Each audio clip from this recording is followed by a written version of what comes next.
జనసేన అధినేత పవన్ కళ్యాణ్ పై ఏపీ మాజీ మంత్రి పెర్ని నాని విమర్శలు చేశారు.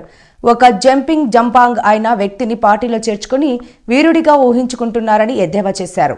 అర్జునుడు ద్రౌపదికి సంబంధమేంటో పవన్ కళ్యాణ్ కు తెలియదని విమర్శించారు పెర్ని నాని. కుటుంబ బంధాలు, మానవ సంబంధాల గురించి పవన్ దగ్గరే నేర్చుకోవాలని ఎద్దేవా చేశారు. మరోవైపు కాంగ్రెస్ అధ్యక్షురాలు షర్మిలపై కూడా విమర్శలు చేశారు పెర్ని నాని. 10 ఏళ్ల తమ కుటుంబాన్ని చీల్చారని ఆరోపించిన షర్మిల ఇప్పుడు అదే పార్టీ జెండాను మోస్తున్నారని విమర్శించారు.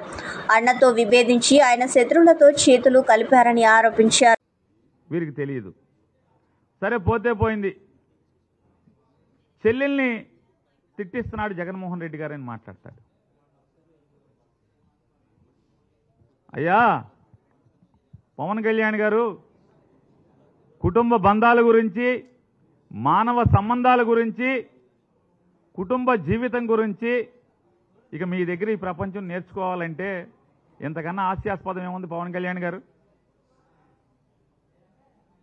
జనరంజక నటుడు.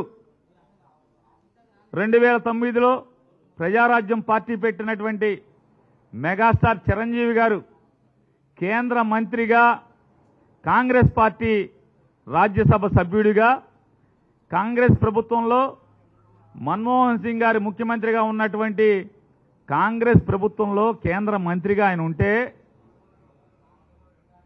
సాక్షాత్తు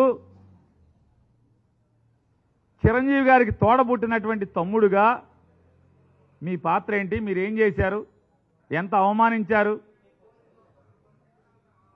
మీరు చంద్రబాబు నాయుడికి, మోడీకి ఓట్లు వేయమని చెప్పని, కాంగ్రెస్ పార్టీని నాశనం చేయమని చెప్పని మీరు మాట్లాడితే చివరికి ఏం చేయలేని స్థితిలో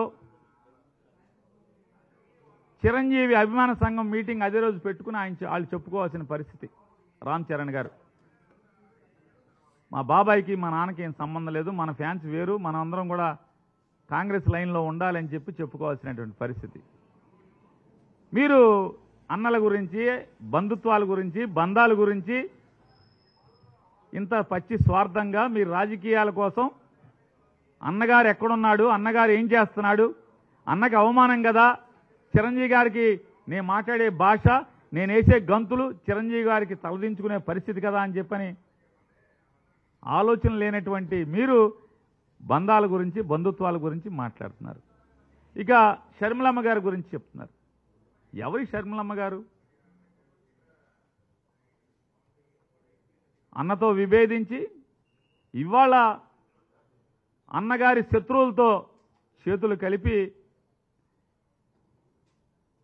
10 ఏళ్ల క్రితమేమో మా కుటుంబాన్ని చిన్నాభిన్నం చేస్తున్నారు, నా తండ్రి ద్వారా అధికారాన్ని పొంది నా తండ్రితో సహా మా కుటుంబాన్ని ఇబ్బందులు పాలు చేస్తున్నారు, అన్యాయంగా అక్రమంగా కేసులు కట్టి మమ్మల్ని బజారు పాలు చేస్తున్నారు అని చెప్పి మాట్లాడినటువంటి ఆవిడ ఇవాళ అదే జెండా మోసే స్థితిలో అది ఆవిడది ఏ రకమైనటువంటి నడవడిక?